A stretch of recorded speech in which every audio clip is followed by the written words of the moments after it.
Hello everyone welcome back to my channel Lili's kitchen cuisine. आज आमी आपनादेर देखाबो कषा आलुर दमेर रेसिपि। भिडियोटी पुरो शेष अब्दि देखबेन। भालो लागले अवश्यई लाइक कमेंट शेयर करबेन और এই রকম আরো নতুন প্রিপারেশনস দেখার জন্য চ্যানেলটাকে সাবস্ক্রাইব করতে ভুলবেন না। তো শুরু করা যাক। এই চ্যানেলের যারা পুরনো সদস্য তারা দেখে থাকবেন আমি কড়াইশুঁটি দিয়ে একটা শীতকালীন আলুর দমের রেসিপি বানিয়েছিলাম। সেই রেসিপিটার লিংক ওপরের রাইট হ্যান্ড কর্নারের আই বাটনে পেয়ে যাবেন। কিন্তু এই রকম কষা আলুর দমের প্রিপারেশনটা মায়ের ওয়াটারমার্ক বলা যেতে পারে, তাই এটা আপনাদের সাথে শেয়ার না করলে হয় নাকি। তাই আজকে নিয়ে চলে এলাম সম্পূর্ণ নিরামিষ এই কষা আলুর দমের প্রিপারেশন। তো চলুন দেখে নিন এটা বানানোর জন্য কি কি লাগছে। আগে আমাদের একটা পেস্ট বানিয়ে নিতে হবে। তার জন্য নিয়ে নিয়েছি ধনেপাতা কুচি, গোটা কাঁচা লঙ্কা, ঝালটা আপনাদের মতো বুঝে অ্যাড করবেন, কেটে টুকরো করে রাখা টমেটো আর আদা কুচি। আর লাগছে যেহেতু আলুর দম তাই আলু তো থাকবেই। আলুগুলোর খোসা ছাড়িয়ে জলে ভেজানো আছে। যেহেতু এখানে আলুর সাইজ ছোট তাই গোটাই রাখা হয়েছে, আপনারা চাইলে ভাগ করে নিতে পারেন। এরপর পেস্টটাকে বানিয়ে নিতে হবে। তার জন্য প্রথমে আদাটাকে বেটে নেওয়া হচ্ছে। অল্প অল্প করে জল দিয়ে ভালো করে বেটে নিতে হবে। এখানে বেটার টেস্টের জন্য শিলনোড়ায় বাটা হচ্ছে, আপনারা চাইলে মিক্সারেও বাটতে পারেন। আদাটা কিছুটা বেটে নেওয়ার পর গোটা কাঁচা লঙ্কা আর কেটে টুকরো করে রাখা টমেটোগুলো একসাথে দিয়ে বেটে নিতে হবে। যারা নতুন দেখছেন চ্যানেলটাকে সাবস্ক্রাইব করে দিয়েছেন তো?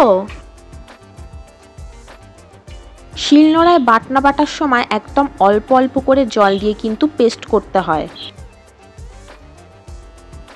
মিক্সারে সব ইনগ্রিডিয়েন্টস একসাথে পেস্ট করা যায়, কিন্তু শিলনোড়ার ক্ষেত্রে ব্যাপারটা আলাদা। আদা, টমেটো আর কাঁচা লঙ্কা একসাথে কিছুটা বেটে নেওয়ার পর ধনেপাতা কুচি দিয়ে একসাথে ভালো করে বেটে নিতে হবে। আদা, কাঁচা লঙ্কা, টমেটো আর ধনেপাতা সমস্তগুলো একসাথে নিয়ে ভালো করে পেস্ট বানাতে হবে। একদম থিক পেস্ট হবে। এই কষা আলুর দমের প্রিপারেশনটা বেশ ঝাল ঝাল হবে বলে 3টে কাঁচা লঙ্কা ব্যবহার করা হয়েছে। এই রকম কষা আলুর দম আপনারা কিসের সাথে খেতে বেশি প্রেফার করবেন আমাকে কিন্তু কমেন্টে জানাতে ভুলবেন না। এই যে দেখুন বাটনাটা রেডি হয়ে গেছে। এরপর আমাদের আলুটাকে সেদ্ধ করে নিতে হবে। তার জন্য প্রেসার কুকারে জল নিয়ে নেওয়া হয়েছে। এরপর একটা মিডিয়াম সাইজের পাত্রে জল নিয়ে কুকারের ভেতর বসিয়ে দিতে হবে। কুকারের ভেতর জলটা কিন্তু বাটিটা বসানোর মতোই নিতে হবে, খুব বেশি লাগবে না। এরপর জলের বাটিটায় খোসা ছাড়িয়ে রাখা গোটা আলুগুলোকে দিয়ে দিতে হবে। এবার আলু রাখা বাটিটায় দিয়ে দিতে হবে অল্প একটু হলুদ গুঁড়ো আর সামান্য একটু নুন। এরপর কুকারের ঢাকা লাগিয়ে একটা সিটি বাজলেই বুঝতে হবে আলুগুলো সেদ্ধ হয়ে গেছে। খুব বেশি সিটি দিয়ে সেদ্ধ করতে যাবেন না, নয়তো গলে যাবে আর রান্না করার সময়ও ভালো হবে না। দেখতেই পাচ্ছেন আলুগুলো প্রপারলি সেদ্ধ হয়ে গেছে।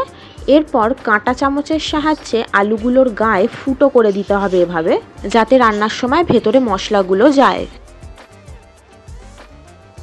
এরপর রান্নার পালা। তার জন্য কড়ায় প্রথমে সর্ষের তেল দিলাম।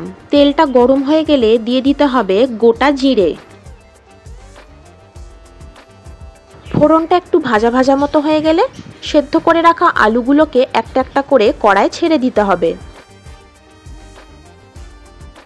এই চ্যানেলের নতুন ভিডিওর নোটিফিকেশনস আগে পাওয়ার জন্য সাবস্ক্রাইব বাটনের পাশে বেল আইকনের অল প্রেস করে দেবেন। এরপর একটা একটা করে ভালো করে উল্টে পাল্টে আলুগুলোকে ভেজে নিতে হবে। উল্টানোর সময় কেয়ারফুল থাকতে হবে, যেহেতু সেদ্ধ করা তাই ভেঙে যেতে পারে। দেখতেই পাচ্ছেন আলুগুলোর মধ্যে লালচে রং ধরতে শুরু করে দিয়েছে, মানে ঠিকঠাক ভাজা হচ্ছে। এরপর দিয়ে দিতে হবে স্বাদ মতো নুন।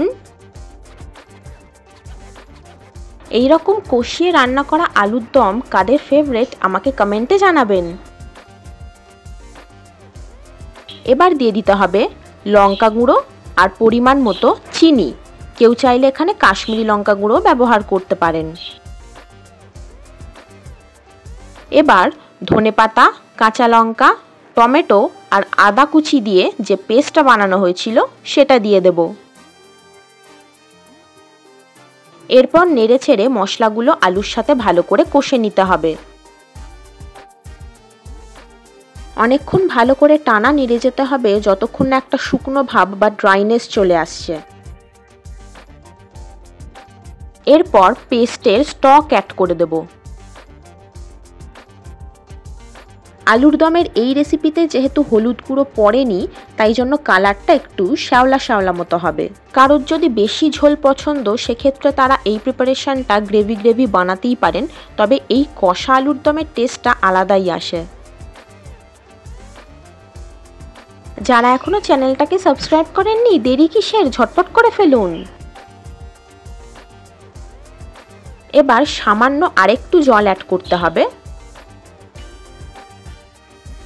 এই প্রিপারেশনটা বেশ কষা কষা মাখা মাখা হবে বলে বেশি জল দেব না। ভালো করে নেড়ে চেড়ে আরেকটু কষে নেওয়ার পর দিয়ে দিতে হবে ভাজা মশলা। ভাজা মশলার রেসিপি লিংক এই ভিডিওর ডেসক্রিপশন বক্সে দেওয়া আছে, কাইন্ডলি চেক আউট করে নেবেন। এরপর মিক্স করে 5 মিনিট মতো আরেকটু ভালো করে নেড়েচেড়ে নিলেই রেডি টু সার্ভ আমাদের কষা আলুর দম। অ্যারোমাটা যা সুন্দর বেরিয়েছে আর সাথে যা কালার এসছে বলার নয়, দেখেই তো লোভ হচ্ছে। যে কোনো পুজো আর্চা বা নিরামিষ আহারের দিনে রুটি হোক বা পরোটা কিংবা গরম গরম ফুলকো লুচির সাথে এরকম কষা আলুর দম তো একেবারে জমে যাবে। তো কেমন লাগলো আপনাদের? আশা করি ভালো লেগেছে আজকের এই রেসিপি। ট্রাই করে অবশ্যই কমেন্টে জানাবেন। আর লিলিস কিচেন কুইজিনকে কিন্তু ইনস্টাগ্রামেও ফলো করতে ভুলবেন না। হ্যান্ডেল লিংক এই ভিডিওর ডেসক্রিপশন বক্সে দেওয়া আছে। Thanks for watching. দেখা হবে আবার পরের ভিডিওতে। বাই।